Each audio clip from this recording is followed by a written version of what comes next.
आधी रात का समय, आसमान में चांद कहीं बादलों के पीछे छुपा हुआ था और चारों तरफ ऐसा सन्नाटा पसरा था मानो हवा भी सांस लेने से डर रही हो। जंगल के बीचों बीच एक पुराना जला हुआ मंदिर खड़ा था, जिसके बारे में गांव वाले कहते थे कि वहां रात के बाद कोई वापस नहीं लौट। उस खंडहर के अंदर धीमी धीमी आग जल रही, सामने एक टूटी मूर्ति रखी, आधा चेहरा इंसान और आधा किसी अज्ञात जीव का। उसकी आंखों की जगह काले गड्ढे थे, जैसे वो किसी को घूर रही हो। मंदिर के बीच बैठा था एक आदमी, काली चादर में लिपटा हुआ। उसका नाम था विराज।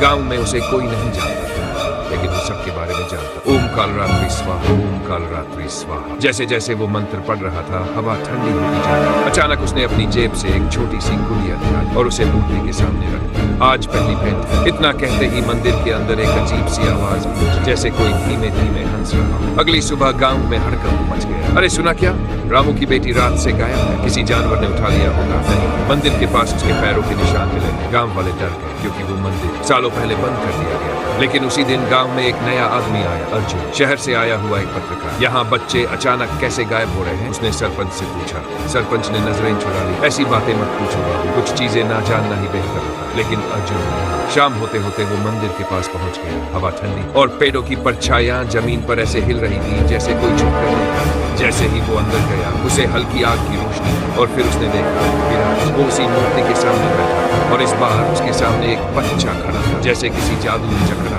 रुको, अर्जुन चिल्लाया। विराज धीरे धीरे तुम बहुत देर तक चले। अचानक मूर्ति की आंखों में लाल रोशनी चमकी, हवा भारी हो गई और बच्चे का शरीर धीरे धीरे हवा में उठने लगा। ये क्या कर रहे हो तुम? अर्जुन घबरा कर। विराज हंस पड़ा। ये कोई पूजा नहीं, ये जागरण है। इस मूर्ति में जो कैद है वो अब आजाद हो। अर्जुन ने बच्चे को पकड़ने की कोशिश की, लेकिन जैसे ही उसने हाथ बढ़ाया उसे किसी ने पीछे खींच लिया। वहां कोई नहीं, लेकिन उसकी पीठ पर नाखूनों के गहरे निशान उभर आए। मूर्ति से धुआं निकलने लगा और अचानक उसमें से एक आकृति बनने लगी, लंबी, काली और बिना चेहरे। अर्जुन की सांसें रुकने लगी। विराज जोर से चिल्लाया, स्वागत है, अब ये गांव तुम्हारा। तभी अचानक बच्चा जोर से चीखा और सब कुछ शांत हो गया। आग बुझ गई, मूर्ति फिर से पत्थर बन गई और विराज गायब। अर्जुन किसी तरह बाहर भागा। अगली सुबह वो गांव छोड़कर चला गया, लेकिन जाते जाते उसने एक आखिरी चीज देखी। गांव के हर घर के दरवाजे पर वही आधा इंसान आधा दानव वाली मूर्ति बनी हुई और हर घर के अंदर से एक ही आवाज आ रही थी, ओम कालरात्रि स्वाहा।